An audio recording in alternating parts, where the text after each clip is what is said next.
What is going on, guys? Welcome back to the channel, Panthers Advice. Today's video is going to be fun. We're going to talk a bit about the 3-4 scheme and what it means for the Panthers, go over draft grades. Did they or did they not do the Panthers starting like they've done the last couple years? Talk about key additions, talk about some film stuff, free agency, and then what players snapped on the defense from last year, man. Let's get into the video. So as you can see, all right, first up is draft grades from CBS Sports. Now, let's take a look at what they gave us real quick. They gave us a B. I thought we deserved at least a B+, but the first up person we're going to talk about is Trayvon Moehrig. Why is he first? Well, here's the thing. We only have one safety on the roster, and that's Richardson. He's more of a free safety. On top of that, Trayvon is a key addition because we go back to be able to putting a safety in the box who can make a play against the run. Now, why is that important? Well, the Panthers play in the NFC South. Okay, why is that important? Well, the Saints, Alvin Kamara. The Bucks, Bucky Irving. All right, then the Falcons, Bijan Robinson and Tyson as well, the backup. All those guys did a number on the Panthers last year. So we're going to talk about the front seven in a little bit. But if you can bring a safety down there to help stack the box, ooh, are you kidding me? I'll take that. I'll take that because not a lot of teams have a strong safety that can do that. And that's why Raiders fans and other teams wanted Trayvon, because there's not a lot of safeties who can stack the box and make a play against the run. So that's why Trayvon starting off, he's the first key addition. Next up is Patrick Jones. Let's talk a little bit about him. All right. To me, Patrick Jones is raw. All right. He had a career high in sacks last year, and I watched the tape. The dude plays 110 miles an hour. Somebody asked me, is he similar to Barno, kind of DJ Johnson? I say no to that, okay, because DJ Johnson is also raw, because I think he started playing edge linebacker sophomore, junior in college, so he's still new. Barno's got speed. Barno's going to try and bend that edge in a spin move, but that's about it right there. Here's the thing with Pat, though, all right? He'll move a left tackle back. With Barno and Johnson, I don't know that we're getting that. But there's film, and we'll go over it a little bit later on once things slow down, of Pat moving Trent Williams back. Trent Williams probably top 10 offensive tackle, especially left tackle, in NFL history. And you're going to see Pat moving him against his will. Is he raw? Yes. But, man, can he play? And you get him on that edge, let the ends do their job, ooh, he's going to be cooking. Let's take a look at who's next right here. Next key addition is my guy. All right. And you guys know this if you've watched the last couple of videos. Bobby Brown III. He's going to be the anchor. He's not going to show up in the highlight film. It won't show up on the stat sheet. But other players are going to make plays because of him. So I'm not going to spend too much time on him. I've talked about him a lot. Next up is Tershawn Wharton. Here's the thing with Tershawn. Somehow there's already a narrative about him. And the narrative is this right here. He's a good pass rusher. He's a great pass rusher. But he sucks at run defense. That's already the narrative about him. And I don't know how many Panthers fans actually watch the Chiefs film, but somehow Wharton already has a narrative. We're going to go over film and kind of see how true that is and how true that isn't. But that's a little wild to me. Next up is Christian Roseboom. I've talked a little bit about him. Dude's a headhunter. Dude plays 110 miles an hour. I'm excited to see him play, especially in the 3-4 defense. Different packages he'll definitely be in.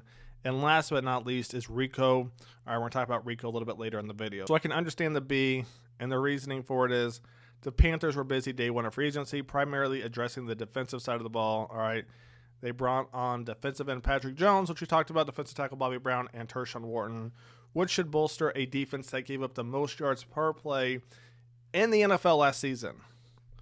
The Panthers gave up the most yards per play at 6 yards.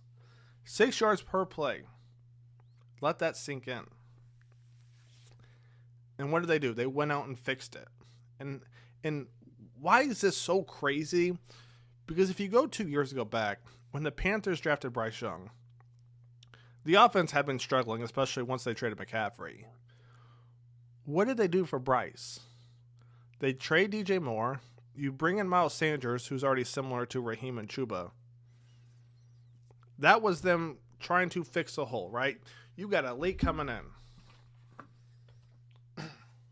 How do I make this more clear in a more relative analogy? The Panthers, they've needed a quarterback, so we've had a little bit of a leak, right? So we got a little leak. Ooh, it's cold. So the Panthers' thought process was, okay, we'll draft Bryce Young. All right, so that'll fix the leak.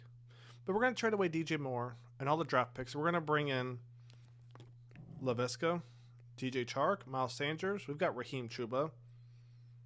This is what happened. Ooh, that is cold.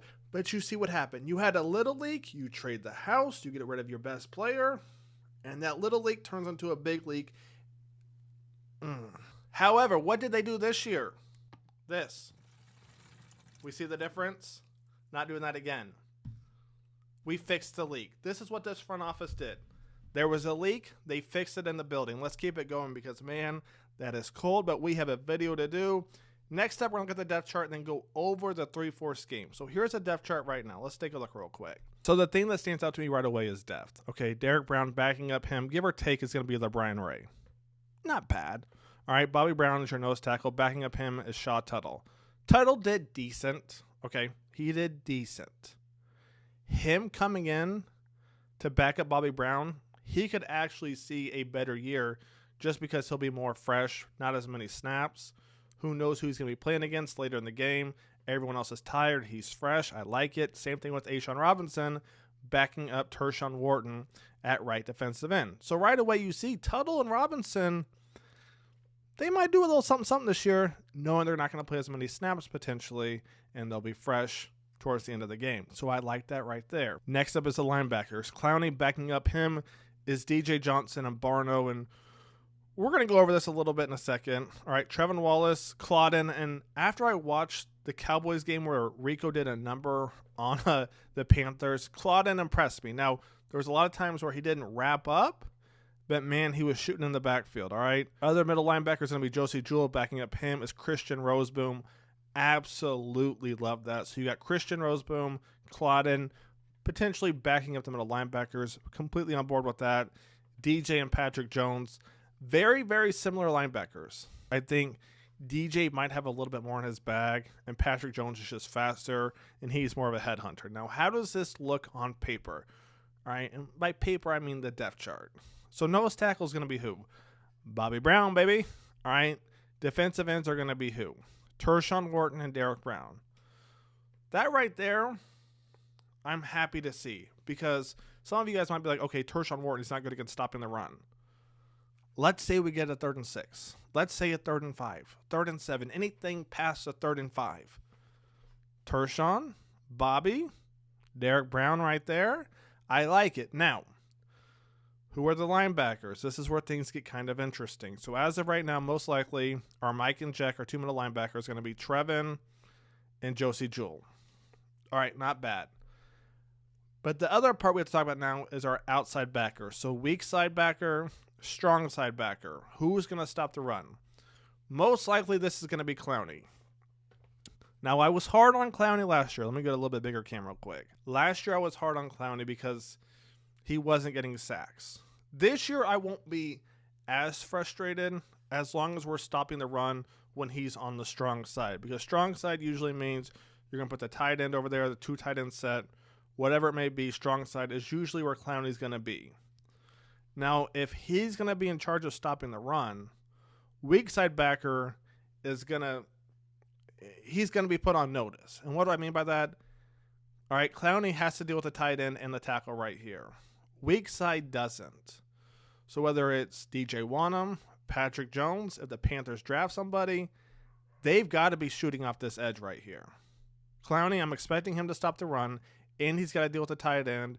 They could do a bunch, right? We got a slot receiver right here. He's going to chip Clowney, whatever it may be. Weak side backer. Again, whether it's Patrick Jones, DJ Wanham, whoever it may be. And honestly, I wish they'd put a package for Trevin Wallace to be the weak side backer. Potentially put Patrick Jones up here. We'll see what happens. But this is going to be a big one to focus on. All right, and then do you put Derek Brown over here? Do you put Tershawn Wharton over here? All right, and who's the middle backer right here? So when we go into the draft, we have to see, okay, it's going to be tough because I want a weak side backer who can get after the quarterback, but I also want somebody who can back up the run as well. When I mean back up the run, I mean back up Clowney, because Clowney is getting a bit older. And if you keep Clowney out there for too long, he's going to wear out. I want Clowney fresh, right? And so if you can have a backer who can play second down, Clowney plays first and third, hey, that looks good to me, because there was a lot of times where, let's be honest, Avera was dropping Clowney back into coverage. A lot of times. So I want somebody, if he's going to drop somebody back, put somebody else out there a little bit more athletic. Let Clowney come in to rush the quarterback.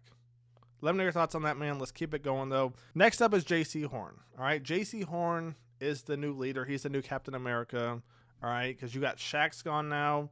Brian Burns is gone. He's really the last guy from that regime. And if you look at last year, this is what I felt like we were dealing with, except nobody was taking charge like Kuechly was right here, right? He has to put everybody in position. Everybody in position. I felt like last year we were missing that. And what did J.C. Horn say about last year's defense? Let's take a look at the article real quick. Now, I feel like it's a year we have to make a change. It's time to go. It's attitude. We should be off when we get to week 1, especially about the performance we had as a defense. We were on the wrong side of history in some categories. That's true. And how much we gave up.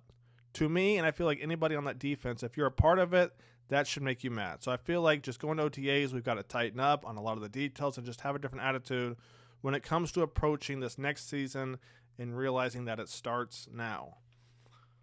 Those are some I've never heard JC talk like that. But what stood out to me, really reading this out loud, was this right here. Have a different attitude when it comes to approaching this next season. I go back to Luke telling everybody what to do. And now J.C. Horn is saying we need to have a different attitude this season compared to what we did this previous season. I mean, how do you not look at that clip and think the same thing when you look how the Panthers played on defense? But hey, let's keep it going, though. Let's keep it going. But I like that J.C. Horn, he's speaking up. All right, no more not hearing from him. And if you look at this play right here, all right, this was against the Cardinals.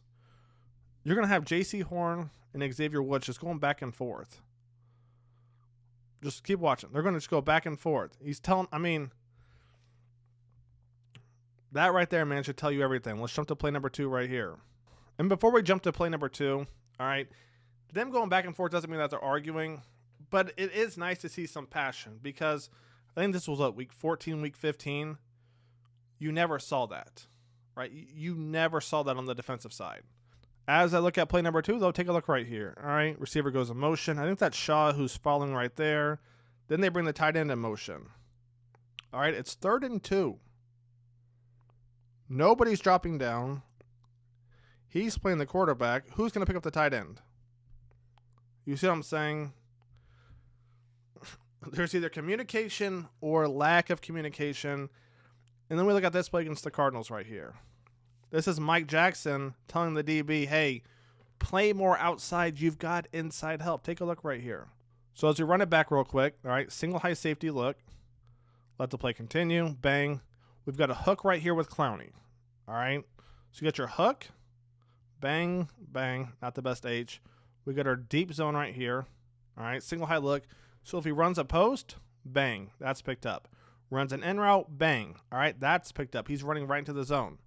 If he runs a corner, nobody's there. Why? Because Mike is not playing zone. They're playing man coverage. So take a look what happens. DB's trying to mirror him. Doesn't work. All right. Bang. Gets him on the comeback. That's why Mike Jackson was trying to tell him, hey, outside more. You've got inside help. Right? Don't let him beat you. And look what happens. So I like that J.C. Horn is starting to speak up. All right, because look at the Cardinals. I mean, the Panthers won the game, but a lot of mistakes right there. So next up is Rico. And Rico, I'm excited to talk about, because when we talk about him, we're going to see how he did against the Panthers and really look at the Panthers 3-4 scheme right here. So the first play we're going to look at right here, Cowboys, strong right. So you got your weak side over here. That's going to be Barno. You got your 2 middle backers right there. Sam over there. Now watch what happens when the Cowboys run this right here. The Panthers are actually in decent position. They're going to peel off there off the double team. All right, pick up the backer right there. He's going to peel off, pick up Josie Jewell. The good thing is, though, Josie's going to fill that gap right there, force Rico to cut back, and then look at this right here. All right, safety's going to drop down Fuller, bang, pick him up. Now, I wish Fuller would come a little quicker. Take a look right here. They're going to peel off there, right? Down block this way, down block that way. Fuller sees that gap, right? That's the cutback. I'm going to need Fuller to attack him, and that's why I'm happy to get Trayvon, all right? Because not as a lot of safeties want to hit like that. Now, with that being said, Fuller, great tackle right there. Next, we're going to look at right here. You're going to have Cowboys. They want to crack, toss, bang. Cooks is going to pick up the backer right there. But Claudin actually fights through. Now, again, this is a little bit of a Rico tape, but also Panthers defense kind of seeing how the 3-4 looks, right? So Cowboys, take a look what happens right here. They're going to run the crack toss. All right, crack right here, bang. Crack that backer. Now, I told you I like Claudin. Sometimes he's a little reckless, but he's going to get picked up right there by the slot receiver on that crack, and he's right there helping bring down the running back. Because Gill, if you take a look right here, Gill's actually going to get pushed out of this play. Take a look what happens. All right, Gill, he's pushed out, and that's why I said you need backers to set the edge. You just can't have a hole that big, all right? Props to the Panthers defense, so they made up for it. Bang. Claudin comes in, wraps him up. So far, so good. Next one we're going to look at right here. Claudin's going to come in hot. He's going to miss Rico. Now, that's what I told you about Claudin. Dude plays 110 miles an hour. We got to work on the wrapping up, though. That happened way too many times last year. I love how aggressive he plays, but we got to wrap him up. Also, props to Rico, though. All right? Keeps those legs moving. It's not easy to take him down. And honestly, the Panthers had a shot to take Rico down. If Josie doesn't over-pursue right here, take a look what happens. All right, Panthers in the 3-4 once again. Josie's going to drift too far over here. All right, tight end's going to pick him up. And look at Rico. He's going to shoot that gap right there. Cut back. I mean, that's nasty work. I mean, even if Josie, it's hard to say. Even if Josie doesn't over-pursue, I mean, maybe. And this is nasty. Bang, bang. And right here is going to be our last play. You got the Cowboys running a nice little stretch outside zone. And I love Rico's cutback. All right, Panthers, they forced him to bang it to the outside. Take a look what happens right here. They're going to run their little stretch. Bang, we're getting pressure right there. You got Josie right there. He's going to force Rico to cut it back again. And at that point, there's nobody left. So with all that being said, final thoughts on the whole video. One, I hope you guys have enjoyed it. Two, draft grades B. That's pretty good. I thought B+, but hey, to each their own. Draft needs, I think we need a slot receiver, a little bit more speed. It wouldn't hurt. I don't want them to be desperate for it, though. Got to get somebody to back up Clowney. We need a good, strong side linebacker. Yes, we want pressure, but you got Patrick Jones, all right? You got Wanham. We could be set, potentially, all right? But we still need somebody to stop the run. Like I said, you play against Bucky twice a year, Alvin Kamara, and Bijan Robinson and Tyson. So you need those wins, right? And then Rico, man, I'm excited to see him in Dave's offense. Whoo! I cannot wait. More content coming soon. I'll catch you guys on the next one. Take it easy. Peace.